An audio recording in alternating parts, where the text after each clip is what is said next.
అందరికీ నమస్తే. సీదా హెడ్లైన్స్. అదనకు అందిందట పెట్టుబడి, ఇక వ్యవసాయ పనులు రువ్వడి.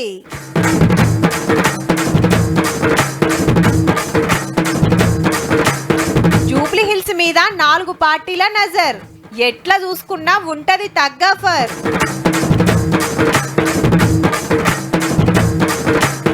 ట్యాప్ అయినాయి 650 మంది ఫోన్లు, వివరాలిచ్చిన 3 లీడర్లు.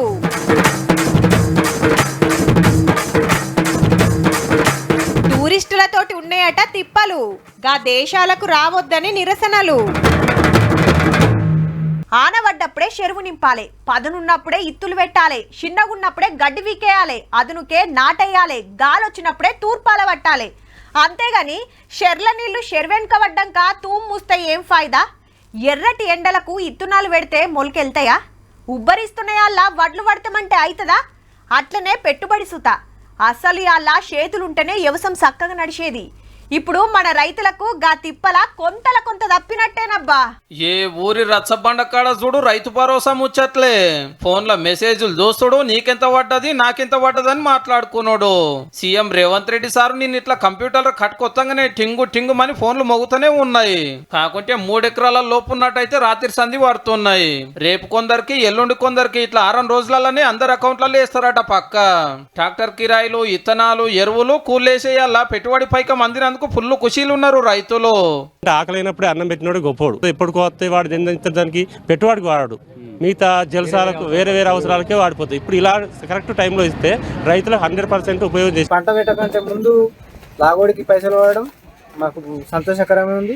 ఈ సీజన్లో రైతుల దగ్గర డబ్బులు ఉంటే మాత్రం ఇప్పుడు 10,000 ఉంటే మాకు 20,000 30,000 అంటే 3 times ఉన్నట్టుగా మేము సంతోషపడతాం. ఆనకాలం పంట ముందుగానే దేనికో దున్నుకానికో మందు బస్తాలకో దేనికో ఇతన పొట్లకో దేనికో దానికైతే ఇప్పుడు ఆసర అయితే ఇప్పుడు వాడక నెలకు 2 నెలలకో పడితే తెచ్చిన షావుకర్ దగ్గర తెస్తే 2 లెక్క వాటి కిందనే పోతుండే అవి. ఏది కైకిళ్ళు నాటుకు మందు బత్తాలకు దున్నుడుకు ఇప్పుడు ఇస్తే అన్నిటికీ సరిపోతుంది. ఎకరానికి 6,000. ఎన్ని ఎకరాలలో పంటలు పండిస్తే అంత పైకము.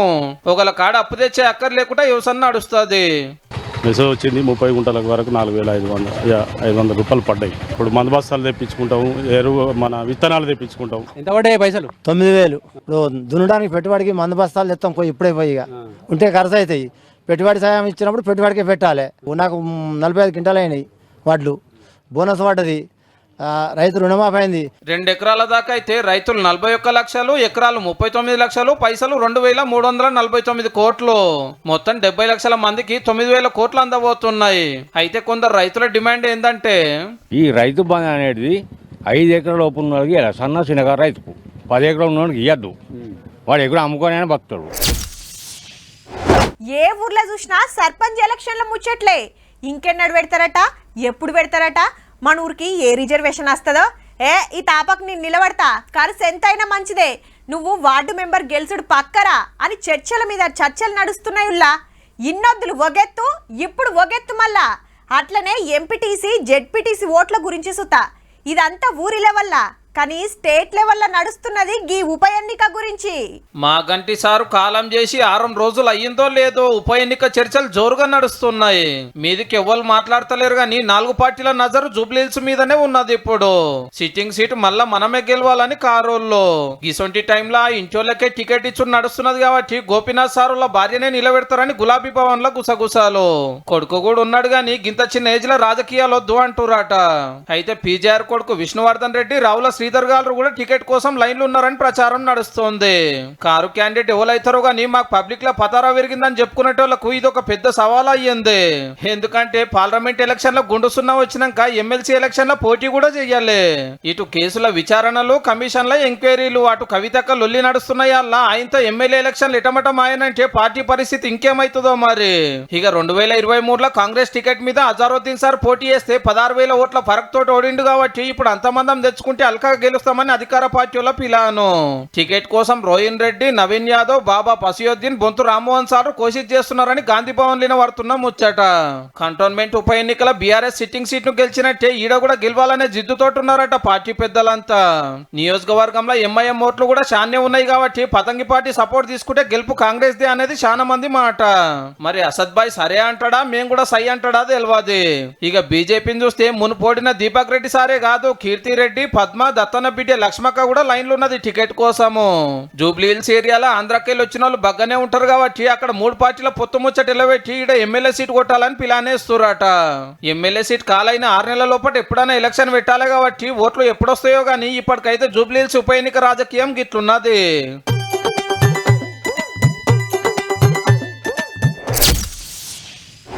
బరాబర్ ఫోన్లు ట్యాప్ చేస్తారబ్బా, కాకుంటే దానికో లెక్కుంటది. టెర్రరిస్టులతోటి లింకులు ఉన్నోళ్ళై, దేశానికి నష్టం చేసేటోళ్ళై, మావోయిస్టులతోటి మాట్లాడేటోళ్ళై, పబ్లిక్ కు ఆపద తెస్తారనే అనుమానం ఉన్నోళ్ళై రికార్డు చేసి ఏం మాట్లాడుకునేది వింటారు పోలీసులు. ఇక దాన్ని బట్టి గసొంటి ఆపతి రాకుండా పబ్లిక్ కు నష్టం కాకుండా చూస్తారు. గట్లా ఎందరిని దొరకబట్టినరో గాని పళని లీడర్ల ఫోన్లు రికార్డ్ చేసినందుకే గింత లొల్లిప్పుడు. ఇప్పటిదాకా పోలీస్ ఆఫీసర్ల ఇంటర్వ్యూలు అయినాయి కదా, ఇవాళ లీడర్ల సాక్ష్యాల కాడుకొచ్చింది ఫోన్ ట్యాపింగ్ కథ. అసెంబ్లీ ఎలక్షన్లకు ముంగట పిసిసి వర్కింగ్ ప్రెసిడెంట్ పదవులున్న మహేష్ కుమార్ గౌడ్ సాబ్ ఫోన్లు సీక్రెట్ గా ఇన్నారట. వారు చెప్పారు మీ ఫోన్ ట్యాపింగ్ లో ఉందని, ఎందుకు ట్యాపింగ్ చేశారని భవిష్యత్తులో అడిగితే చెప్పడానికి మాకు నక్సల్స్ తో సంబంధం ఉన్నట్టుగా చూపించినారన్న మాట చెప్పడం జరిగింది. కేసు విచారణ చేస్తున్న సిట్ ముంగట పిసిసి అధ్యక్షుడు తెలిసిన వివరాలు చెప్పిండు. అట్లనే ఎంపీ అనిల్ యాదవ్ అన్న గద్వాల పాత జెడ్పీ చైర్పర్సన్ సరితకల ఫోన్లు కూడా రికార్డు చేస్తే వివరాలు చెప్పిరు ఆఫీసర్లకు.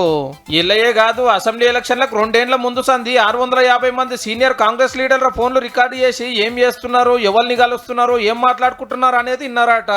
2018లో కూడా గిట్ల చేసినందుకే ఓడినం అనేది మహేష్ సార్ మాట. లీడర్లయే కాదు, ప్రజా సంఘాలు ఆఖరికి జడ్జిల ఫోన్లు కూడా ట్యాప్ చేసిరంటే చూడండిగా. ఓట్ల రిజల్ట్ రాగానే బీఆర్ఎస్ ఓడిపోయిందని తెలియంగానే రికార్డు చేసిన హార్డ్ డిస్క్ క్యాసెట్ గాలబెట్టిరు, కొన్ని తుంకలు చేసి మూసి నదిలో వారేసిరట. అప్పటి సీక్రెట్ పోలీసుల పేప ప్రభాకర్ రావు సారు ఎంబటే కొలువుకు రాజీనామా పెట్టి అమెరికాకు చెక్కేస్తే సుప్రీంకోర్టులో కేసు వేసి రప్పించిరు మొన్ననే. అంతకు మున్పే అరెస్ట్ అయిన 3-4 పోలీసులు మాదేంది, మా మీదున్నోళ్ళు ఎట్లా చెప్తే గట్లా చేసినాము అన్నారు సాప్సీదా. మరి మీదున్నోళ్ళు ఎవరో దొరకబట్టడానికి కేసు ఎంక్వైరీ కొసకొచ్చినట్టే. ఫోన్ ట్యాపింగ్ కేసు ఇట్లుంటే కేబినెట్ నిర్ణయాల కాయిదాలు కావాలని సర్కార్ ఉత్తరం రాసింది కాళేశ్వరం కమిషన్. ఎందుకంటే 3 లీడర్లను పిలిచి ఎంక్వైరీ చేస్తే అందరిది ఒకటే మాట, కేసీఆర్ ఒక్కడే కాదు మంత్రులందరూ ఊకొని డిజైన్లు బ్యారేజ్ల జాగాలు ఫైనల్ చేసినామా అని. కానీ అప్పటి మంత్రి తుమ్మల సారేమో లేలేగా ఫైల్ కేబినెట్ కు రానేలేదని కమిషన్ కు ఉత్తరం రాసే, అందుకే ఆ కాయిదాలు తెప్పించుకుంటారు అన్నట్టు.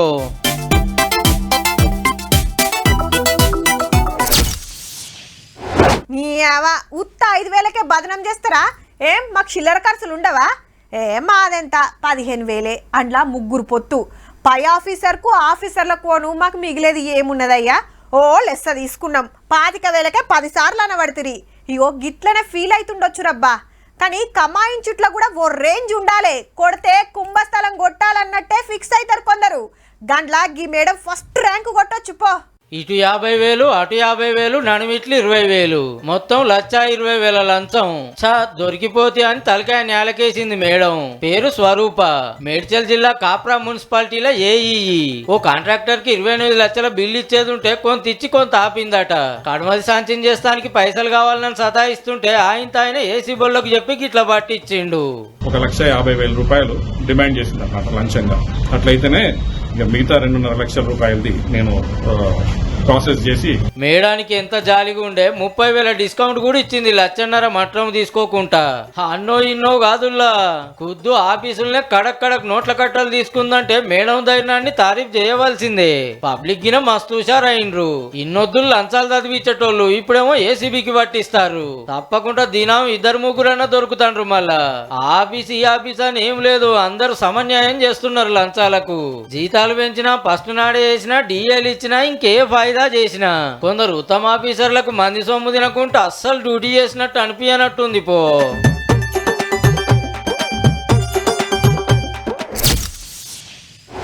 ఎవ్వలన్నా ఇల్లు సగంగా టిడ్చి పెడతారులా. బునాదీసి బరంతి నింపి పిల్లర్లేసి షెత్తు ఓసి ఉత్తగ పడావు పెడితే పైసల ఖర్చు తప్ప ఏమన్నా ఫాయిదా ఉంటుందా? అదనుకు పైకం లేకుంటే అదలో బదలో తెచ్చైనా ఆయంత ఒడిపిస్తాం, మంచి రోజు చూసుకొని ఇంట్లో పాలు వంగిస్తాం. చిన్నదో పెద్దదో ఓ ఇల్లుంటే ఆ తెరివే ఏరుంటుంది కదా మరి. కానీ పాత గవర్నమెంట్లో ఫస్ట్ చెప్పుకున్నట్టే చేసిండ్రబ్బా. ఇందిరమ్మ ఇండ్లకే కాదుల్లో డబల్ బెడ్రూమ్లకు కూడా 5 లక్షలు ఇస్తుందట సర్కారు. అప్పట్లో చాలు చేసి 10 ఏళ్ళైనా కట్టని 69,000 ఇండ్లున్నాయని లెక్క తేలిందట. ఒకళ్ళ కాంట్రాక్టరే ముంగట్టుకొచ్చి కట్టిస్తే ఏం లేదంటే ఎవరికైతే ఇల్లు వచ్చిందో గాళ్ళకే పైసలు ఇస్తారట మంచిగా చేసుకోమని. కాంగ్రెస్ గవర్నమెంట్ రాగానే 161,000 డబల్ బెడ్రూమ్ ఇండ్లకు 640 కోట్లు ఖర్చు పెట్టి రిపేర్లు చేపించి ఆల్రెడీ 98,000 మందికి వంచినట్టు మంత్రి పొంగులేటి సారి చెప్పిండు. కడమై కొన్ని జాగలల్లో పిల్లలు చెత్తులు పోసి గోడలు కట్టలేదు, ఇంక కొన్ని జాగలలో అసర్కారీ చేయకుండా కిటికీలు దర్వాజాలు పెట్టకుండా ఇడిచిపెట్టిరట. కరెంటు, నీళ్లు, టాయిలెట్లు, బండలు బొండలు బొచ్చడి పని ఉంటది. ఒక్కొక్క కాడ ఇవన్నీ ఉన్నా పడావు పెట్టినందుకు దొంగలెత్తుకపోయిరట, వాడనందుకు పనికి రాకుండా అయినాయట. కోట్ల రూపాయలు పోసి ఉత్తగా ఖరాబ్ చేసుకుంటే ఎట్లని ఇంటికి 5 లక్షలు ఇచ్చే ఉపాయం చేస్తున్నారు. ఇక ఆల్రెడీ డబల్ బెడ్రూమ్ ఇళ్ల కోసం దరఖాస్తు పెట్టుకుని ఏటింగ్ చేస్తున్న వాళ్ళకే ఈ ఛాన్స్. లాటరీల పేరు వెళ్ళిన వాళ్ళకి ఇల్లు శాంక్షన్ చేసి రిపేర్లకు పైసలు అకౌంట్ లో ఇస్తారట. అంటే ఇటు ఇందిరమ్మ ఇండ్లు అటు డబల్ బెడ్రూమ్ ఇండ్లు చాలా మందికి ఫైదా జరిగే పని. ఇదే కార్యం 2-3 ఏళ్లు నడిచానంటే తెలంగాణలో ప్రతి ఒక్కరికి చిన్నదో పెద్దదో సొంత ఇల్లు పక్కా ఉంటుండొచ్చు పో.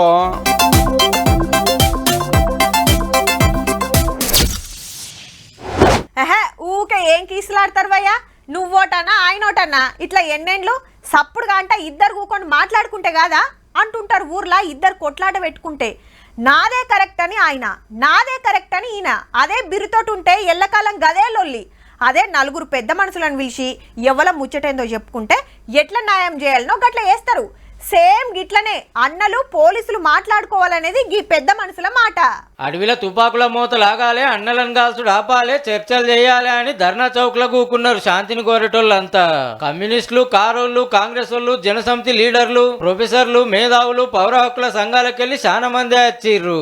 2027 తీసుకో, చివరి సంవత్సరం ఎప్పుడు వస్తుందో టెర్రరిస్టులు అనే వాళ్ళు లేకుండా తొదపటిస్తానని చెప్పి శపథం చేయి అమిత్ షా, అప్పుడు మీకు సాల్యూట్ చేస్తామని. వాస్తవానికి వాళ్ళ ఏరువేత పేరుతో అధిక భాగం ఇందులో చనిపోతున్నది ఆదివాసులే. అడవిలో పోతున్నది ఆ ఖనిజవనంలో కొరకపోతున్నారు. ఖనిజవనాలు ఎవరికి కావాలి? సామ్రాజ్యవాద దేశాలకి, ఈ దేశంలోని కార్పొరేట్ శక్తులకి. కార్పొరేట్ శక్తుల కొరకే మీరు పాలన చేస్తున్నారా? అమెరికా చెప్తే పాకిస్తాన్ తోటి యుద్ధం ఆపినోళ్ళు దేశంలో ఇంతమంది కోరినా నక్సలైట్లతో ఎందుకు చర్చలు చేయరని క్వశ్చన్ చేసిండ్రు వచ్చినోళ్ళంతా. ఎర్ర సినిమాల మూర్తన్న కూడా వచ్చిండు ధర్నాకు. అడిగినోడు నక్సలైట్, అడిగినోడు ఆల్ రైట్. కాబట్టి అలాంటి నక్సల్ ఉద్యమాన్ని మేము అణిచేస్తాం, మేము కాలు రాసేస్తాం, మేము చంపేస్తాం, మేము పీకేస్తాం. How it's possible? Amit Shah ji, మీరు అణిచివేయాల్సింది, పీకేయాల్సింది, చంపాల్సింది దోపిడీని. అడవిలకెళ్ళి అన్నలు ఉత్తరాలు రాసినా బయట ఉన్నోళ్ళు ఎంత అడిగినా సెంటర్ వాళ్ళు అయితే అస్సలు తగ్గుతలేరు. ఇంకో 9 నెలల్లో మావోయిస్టులు అనేటోళ్ళే లేకుండా చేయాలనే జిజ్జుతోటి ఉన్నారు. ఈ నడుమనే ఎన్నో ఎన్కౌంటర్లు అయితే పెద్ద పెద్ద లీడర్లు కాలం చేసిరి.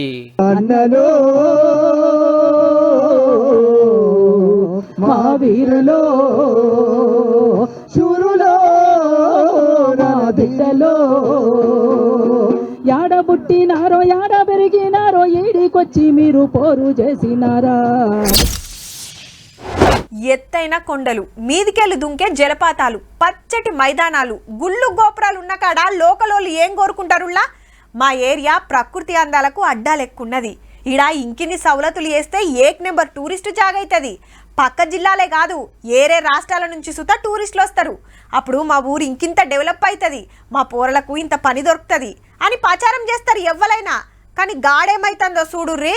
చేళ్ళు ఇడికెళ్ళి నడుస్తారా లేదా అని పొగబాంబులేసుడు, నీళ్ళ గన్నులతో కాల్చుడు. టూరిస్టులు అవుపడితే చాలు సర్రున బీపీ పెంచుకుంటారు. స్పెయిన్, పోర్చుగల్, ఇటలీ దేశాల్లో జోరున్నాయి నిరసనలు. ఇదెక్కడి కథరు? టూరిస్టులు రావాలని తీరొక్క ఉపాయాలు చేస్తారు గాని వీళ్ళేంది అంటారా? దీనికో లెక్క ఉంది. ఇవి పితుకుండే అందమైన దేశాలు. స్పెయిన్ లో బార్సిలోనా సిటీ జనాభా 17 లక్షలైతే ఏడాది వచ్చిన టూరిస్టులు 1.5 మీద. ఇంతగానం వస్తే లోకల్ పబ్లిక్ పరిస్థితి ఎట్లుంటది? ఉండటానికి కిరాయిన్లు, తినటానికి హోటళ్ల తిండి, తిరగటానికి బస్సులు, రైళ్లు, చూస్తానికి సినిమా టాకీస్లు, ఎంజాయ్ చేస్తానికి బీచ్లు ఎవ్వి చాలతలేవట.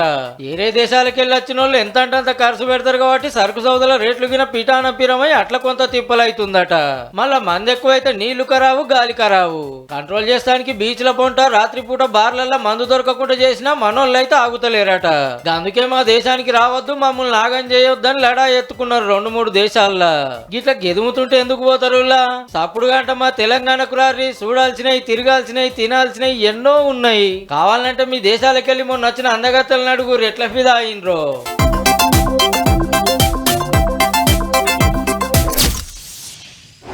తొవ్వెంట పోతుంటే వెనకెమ్మటే వచ్చి గొలుసులు గుంజుడు, బయట ఆకిలు ఉడుస్తుంటే బండ్ల మీద వచ్చి పుస్తల తాళ్ళు కొట్టేసుడు, ఇంట్లోకి వచ్చి నీళ్ళు అడిగినట్టు డ్రామాలాడి కత్తులు చూపించి బంగారం ముడుచుకపోవుడు. ఓ ఇట్లా తీరొక్క కథలు పడుతున్నారబ్బా. ఒక్క గొలుసు దొరికినా 2 తులాలు 4 లక్షల మాల్. పరతలు మంచిగా పడుతుండే వరకు మొత్తం ఆటే సూటి పెట్టిరిగా. ఈలు సుత గదే బ్యాచ్ కాకుంటే పాపం మంచి చేస్తారని నమ్ముతా నిండా ముంచి మట్టి చేతిలో పెట్టి మస్కా కొట్టిర్రు బడివేగాళ్ళు. నిర్మల్ జిల్లా బైన్సాలో ఓ దావత్కు పోయి వస్తున్నారట అవ్వతాతలు. ఇద్దరే ఉండే వరకు మెడలున్న పుస్తెల తాడు కొట్టేస్తానికి ప్లాన్ వేసిండ్రు. సర్కార్ ఆఫీసర్ల లెక్క దొంగ ఐడి కార్డులు చూపించి దొంగలున్నారు, బంగారం మెడలేసుకొని తిరగద్దని జాగ్రత్తలు చెప్పిర్రట. అవ్వతోటే బంగారం బయటికి తీపిచ్చి ఒక ఆయుధంలో చుట్టిచ్చిండ్రు. అయితే ఇట్లా కాదమ్మా నేను మంచిగా చుట్టిస్తా అంటే అతనికి ఇస్తే గోల్డ్ చైన్ ఉన్న ప్యాకెట్ ఆయన తీసుకొని మట్టితో ఉన్న పాకెట్ ని గదన్నట్టు మాటల్లో పెట్టి మత్పరిచ్చి బంగారం మాయం చేసిండ్రు. అటెనక చూసుకొని ఏడ్చుకుంటే స్టేషన్ కు వచ్చింది. దొరకబట్టే పనులున్నారు పోలీసులు. చూస్తున్నారు కదా గిట్ల కూడా ముంచే బ్యాచ్ మోపైంది. జర హుషారుండుర్రి మరి.